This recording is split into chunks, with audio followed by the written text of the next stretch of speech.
Mereka ini punya dugaan yang keliru tentang Allah. Seolah-olah kekalahan perang Uhud ini adalah karena sebab nabinya salah, Islamnya salah. Mereka mengkambing hitamkan. Nah, kira-kira begitu. Mengkambing hitamkan siapa? Rasulullah. Mengkambing hitamkan Islam. Oh, kalau gitu ngapain kita ikut Muhammad? Kalau gitu ngapain kita beragama Islam kalau kita kalah ya? Padahal kekalahan itu bukan karena Allah dan Rasul. Kekalahan itu karena sikap kita sendiri yang salah dan keliru untuk mengikuti arahan-arahan dari Nabi Muhammad SAW. Hal lana minal amri.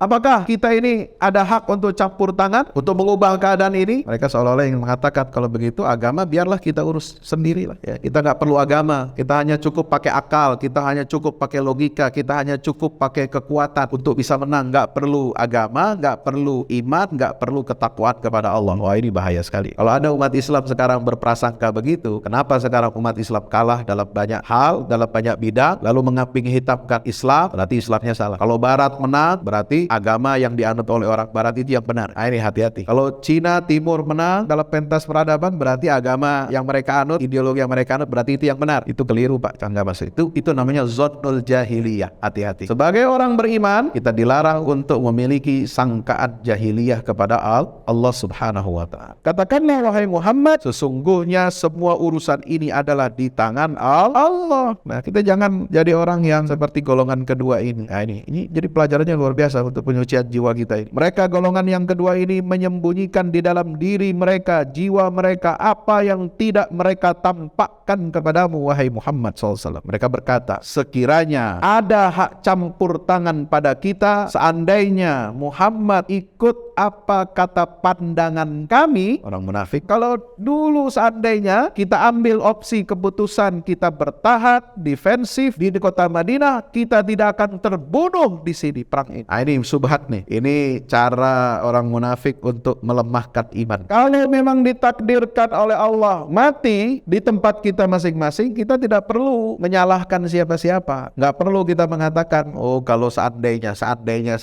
ya, seandainya kita tidak begini, kita tidak akan terbunuh. Nggak bisa seandainya. Tidak bisa berandai-andai. Sebab takdir Allah itu pasti akan mengenai semua makhluk yang sudah ditetapkan oleh Allah Subhanahu wa ta'ala. Jangan menjelek-jelekkan takdir Allah. Itu pesannya. Allah berbuat demikian itu untuk menguji yang ada di dalam dada kalian dan untuk membersihkan kotoran-kotoran, penyakit-penyakit yang ada di dalam hati kalian. Nah, ini. Jadi ayat-ayat kisah perang Uhud ini memang untuk tazkiyatun nufus ya, untuk membersihkan jiwa, menguji apa yang ada dalam dada kamu, kemudian untuk membersihkan apa yang ada dalam hati kamu. Supaya apa? Kita ini bersih dari sifat-sifat kemunafikan, bersih dari keraguan yang dibisikkan oleh syaitan. Jadi cara Allah membersihkan kaum muslimin dari sangkaan jahiliyah itu ternyata harus melalui peristiwa pahit seperti kekalahan di perang Uhud. Ini pelajarannya. Kalau nggak ada kekalahan di perang Uhud, ini barangkali pendidikan tazkiyatun nafsi seperti ini tidak akan didapatkan oleh umat Islam dimanapun dan kapan. Karena perang Uhud ini